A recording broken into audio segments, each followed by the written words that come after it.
नंगे पाँव रे मेरे प्रभु निकल पड़े नंगे पाँव रे। बोलो राम बोलो राम बोलो राम बोलो राम बोलो राम सिया राम जय। श्री राम, यहाँ से हमारे राज्य की सीमा समाप्त होती है। आगे गंगा नदी है। मुझे लगता है हम लोगों को यहाँ थोड़ा रुककर विश्राम करना चाहिए। हाँ प्रभु, मेरी भी यही इच्छा है। भैया भाभी, मैं आपके विश्राम के लिए स्थान तैयार कर देता हूँ। जाओ लक्ष्मण। जैसी आपकी आज्ञा भैया।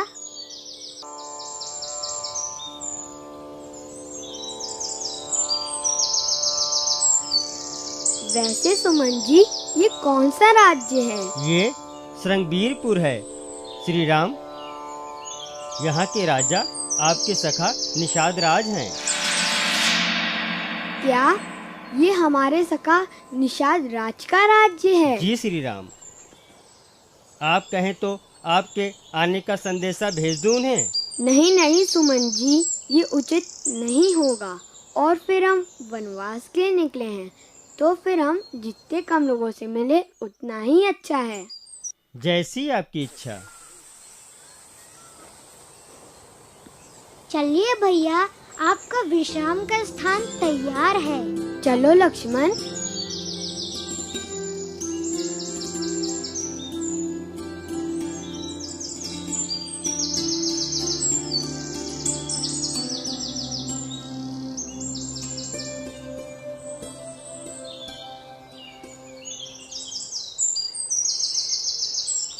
काका, अयोध्या जाने की सारी तैयारियां हो गई हैं?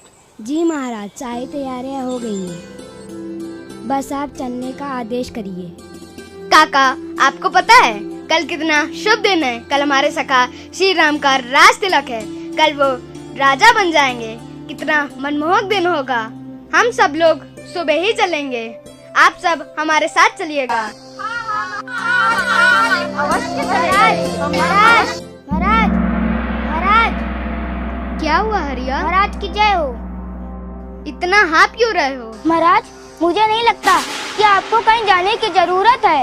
ये क्या बोल रहे हो हरिया? साफ साफ बताओ, क्या मुसीबत आ पड़ी है? नहीं, कोई मुसीबत नहीं है, लेकिन कुछ विचित्र तो जरूर है। आज जब मैं सीमा पर नजर रख रहा था, तो मैंने देखा दो युवक मुनि के वेश में हमारी सीमा में प्रवेश कर रहे थे। उनके साथ एक युवती भी थी और उनके साथ एक मंत्री भी था, जो उनका सारथी था। महाराज, जब मैंने उनकी बातें सुनी तो मुझे लगा वह श्री राम ही है। क्या अयोध्या के राजकुमार श्री राम? हाँ महाराज, प्रतीत तो यही होता है कि वो अयोध्या के श्री राम ही है। हरिया, ये क्या बोल रहे हो तुम? तुमने क्या भांग धतूरा खाया है? जिन राम का कल राज अभिषेक है, वो हमारी सीमा में आकर क्या करेंगे? वो भी मुनि के भेष में। नहीं महाराज, मैंने कोई नशा नहीं किया। महादेव की सौगंध, जो मैंने देखा वही आपको बता दिया।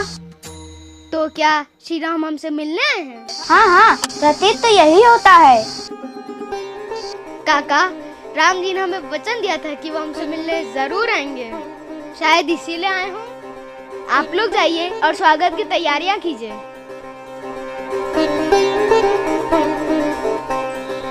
हरिया, हमको जल्दी से हमारे सखा श्री राम के पास ले चलो। जी महाराज, अवश्य, आइए।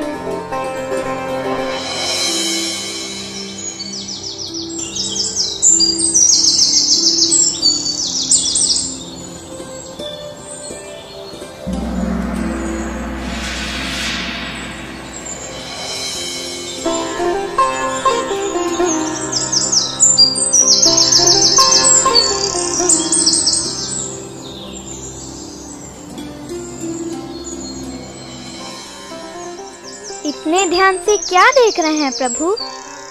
किस सोच में हैं? बस तुम्हारे बारे में सोच रहा हूँ सीते, कि मिथिला की राजकुमारी और अयोध्या के राजकुमार की पत्नी, जिन्हें महलों में होना चाहिए था, आज वो मेरे साथ वन में भटक रहे हैं। अगर आप मेरे साथ हैं, तो ये वन क्या मेरे लिए किसी स्वर्ग से कम है?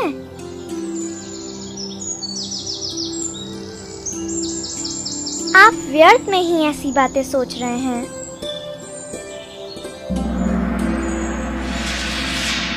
महाराज, वो रहे श्री राम।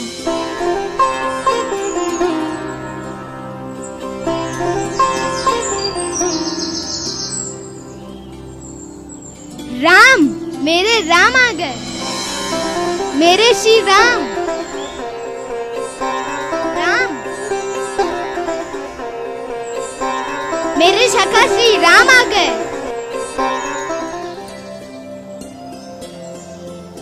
राम, श्री राम, मेरे श्री राम मेरे पास आ गए, मेरे सखा। निषाद राज, कैसे हो तुम? मेरे श्री राम।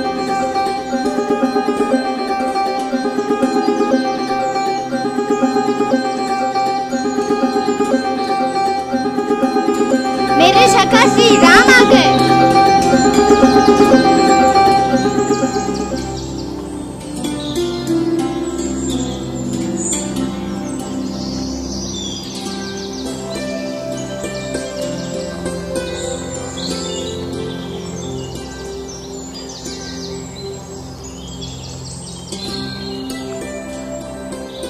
आज तो मेरे भाग खुल गए, आज स्वयं श्री राम मेरे राज्य में आए, आज तो मैं धन्य हो गया। कैसे हो सखा, मेरे मित्र? मुझे लगा श्री राम मुझे भूल गए होंगे। ये क्या बात हुई सखा? भला अपने सखा को कोई भूलता है? वो भी तुम जैसे सच्चे हृदय से प्रेम करने वाला हो, उसे तो भगवान भी नहीं भूल सकता।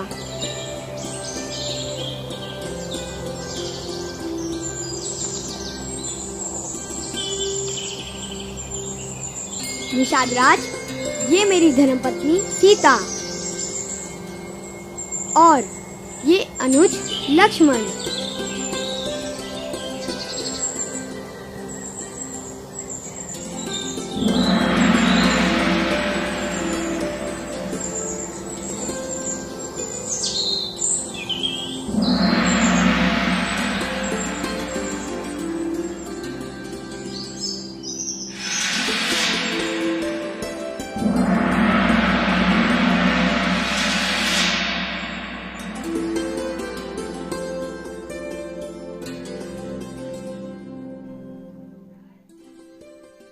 हमें एक बात समझ में नहीं आई श्री राम, हमारी शंका को दूर करें। आप अयोध्या के राजकुमार, कल आपका राज तिलक है और आज आप यहाँ, वो भी इन वस्त्रों में। क्या बात है प्रभु? कुछ बात हमें समझ नहीं आई। बस ये समझ लो निषाद राज कि सब विधि का विधान है। बता क्यों नहीं देते भैया? सच बताने में कैसी लज्जा। सच? कैसा सच प्रभु?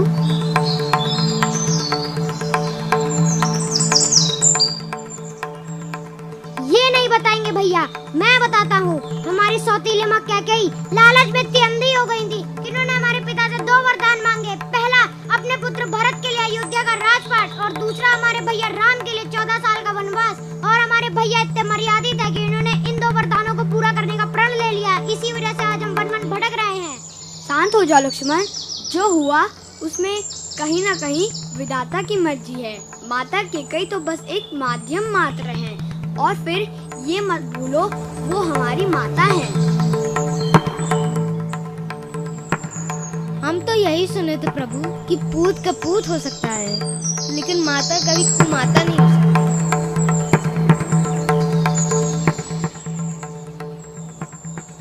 लेकिन अब हम समझ गए कि कुछ भी हो सकता है। पर चिंता की कोई बात नहीं है श्री राम।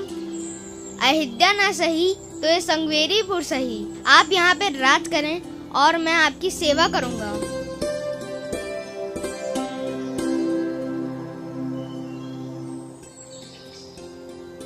हम जानते हैं निषाद राज कि तुम्हारे हृदय में हमारे लिए अथाह प्रेम है, पर जो तुम कह रहे हो वो संभव नहीं है।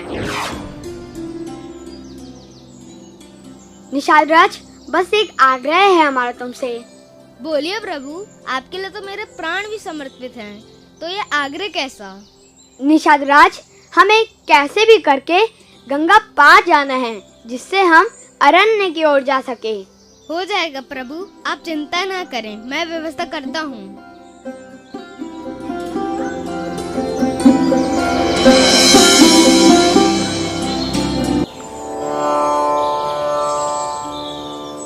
प्रभु, प्रभु, केवट की व्यवस्था हो गई है। बहुत बहुत धन्यवाद मित्र। सुमन जी, अब आप अयोध्या राज वापस जा सकते हैं। जैसी आपकी आज्ञा प्रभु। प्रभु, अब आप मेरे साथ चलिए। जी निषाद राज, चलिए।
प्रभु, आप यहीं रुकिए, मैं केवट को बुलाकर आता हूँ।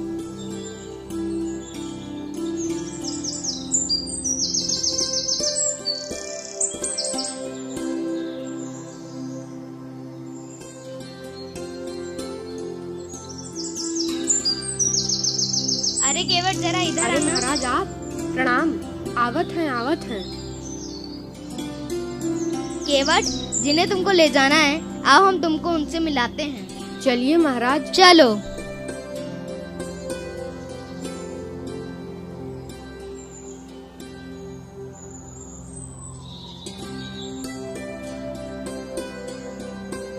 प्रभु, यह है केवट, यही आपको गंगा पार कराएगा। केवट, एक काम करो, तुम अपनी नाव किनारे पे ले आओ, सीता भाभी को चढ़ने में आसानी होगी। महाराज, ये तो ऋषि मुनि हैं, कहीं के महाराज थोड़ी हैं जो पानी में नहीं जाएंगे। केवट, जवान सवाल के बात करो, तुम्हें पता है कौन है? कौन है? ये अयोध्या के राजकुमार श्री राम, ये उनकी धर्म पत्नी सीता और ये उनके भाई लक्ष्मण। अरे क्या बात कर रहे हैं महाराज, हमसे बहुत बड़ी गलती हो गई। प्रभु क्षमा करिएगा, हम तो हैं मूर्ख, कुछ भी बोलते हैं। और आपकी वेशभूषा को देख के लगता भी नहीं आप कहीं के महाराज हो। मैं क्षमा कर दो प्रभु। कोई बात नहीं केवट, अब हमें जल्दी से गंगा पार करवा दो, जिससे कि हम अरण्य की ओर जा सके। क्षमा करिएगा प्रभु, पर हमको आपको अपनी नाव पर बैठाने से डर लगता है।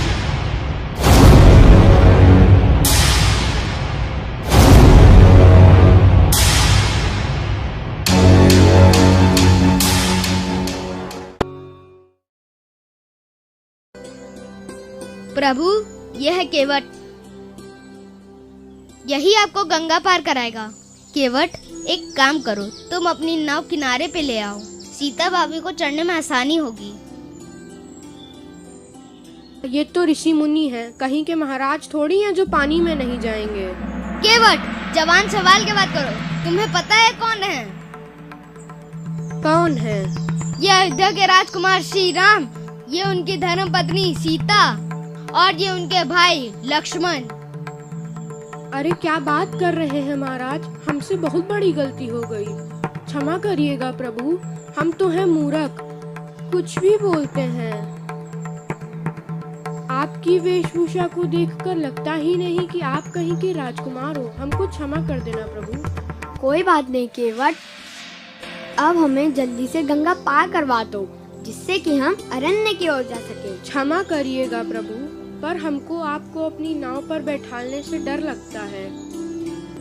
कहा है कि हम लोगों से सुने हैं कि आपने अपनी एक ठोकर से एक पत्थर को स्त्री बना दिया था। केवट, ये कब की बात है? जी महाराज, जब राम जी ऋषि विश्वामित्र के साथ वन में गए थे, ये तब की बात है। ये कब की बात है श्री राम?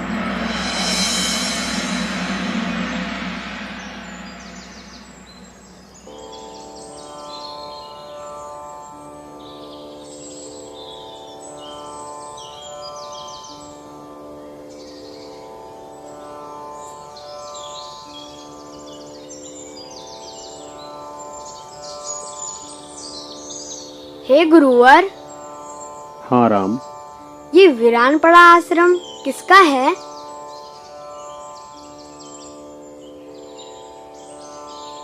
ये ऋषि मुनि गौतम का आश्रम है। मुनि ऋषि गौतम? हाँ राम। पर ऐसा हुआ कैसे? राम, कई वर्ष पहले ऋषि मुनि गौतम अपनी पत्नी अहिल्या के साथ यहाँ रहा करते थे। राम, अहिल्या बहुत ही सुंदर थी।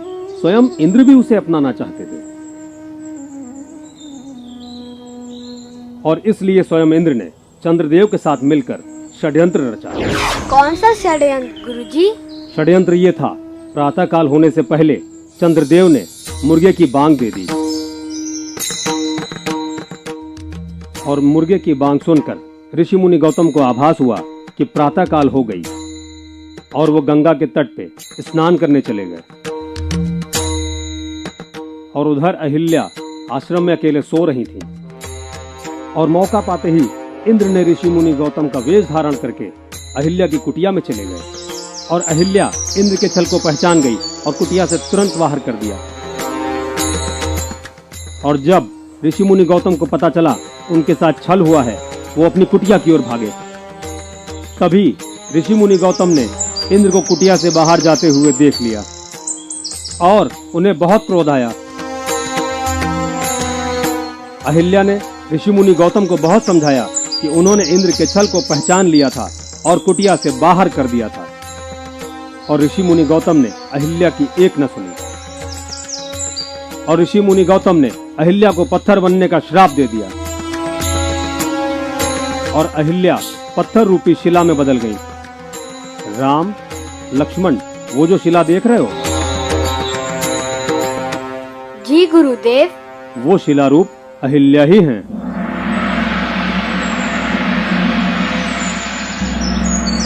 जाओ राम, उस शिला को ठोकर मारो।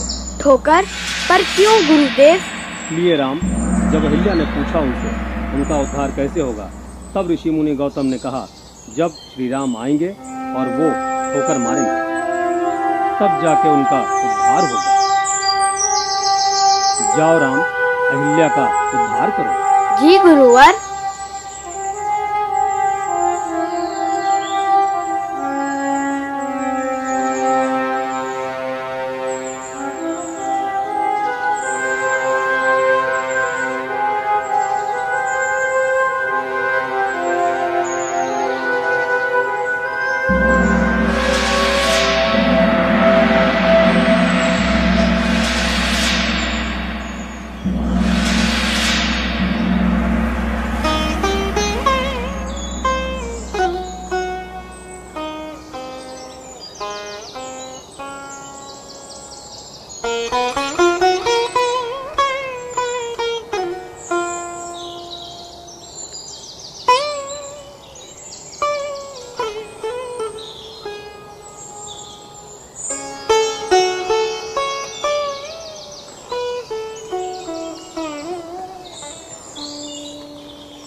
मैं धन्य हो गई प्रभु राम,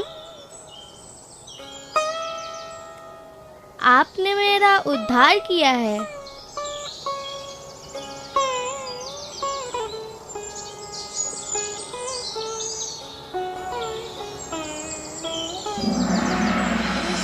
और इस तरह इन्होंने अपनी एक ठोकर से उस शिला को एक सुंदर स्त्री बना दिया था। अब अगर इनके चरण मेरी नाव पर पड़े और मेरी नाव को कुछ हो गया तो मैं तो बर्बाद हो जाऊंगा। मत डरो केवट, तुम्हारी नाव को कुछ नहीं होगा। अब हमें जल्दी से गंगा पार करवा दो। ठीक है महाराज, पर हमारी एक विनती है कि आप हमारी नाव पर बैठने से पहले मैं आपके एक बार चरण धोऊंगा और उसके बाद आपको अपनी नाव पर बैठा लूंगा। जैसी तुम्हारी इच्छा केवट।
प्रभु, अब आप नाव पर बैठ सकते हैं, आइए।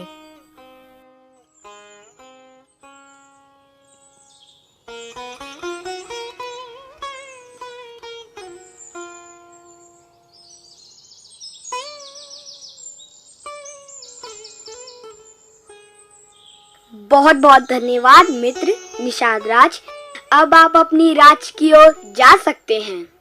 ऐसा ना बोले प्रभु, मुझे अपने साथ आने दीजिए, मैं आपकी सेवा करता रहूंगा।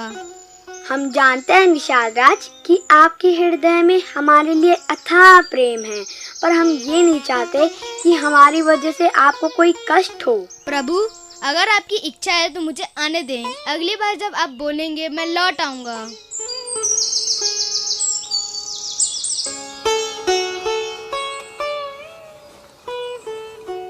जैसी आपकी इच्छा निषाद राज, आ जाइए।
अब आप आ सकते हैं।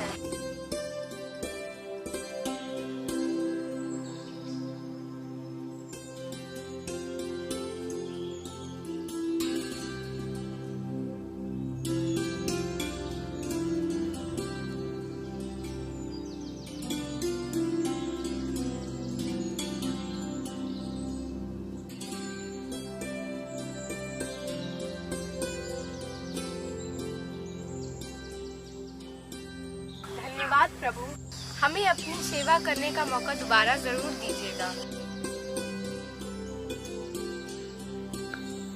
सीते,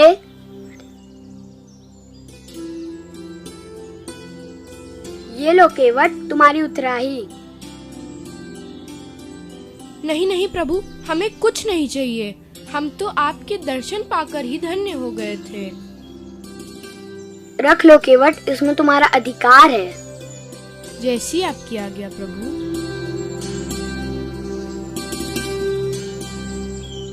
धन्यवाद केवट। बहुत बहुत धन्यवाद प्रभु।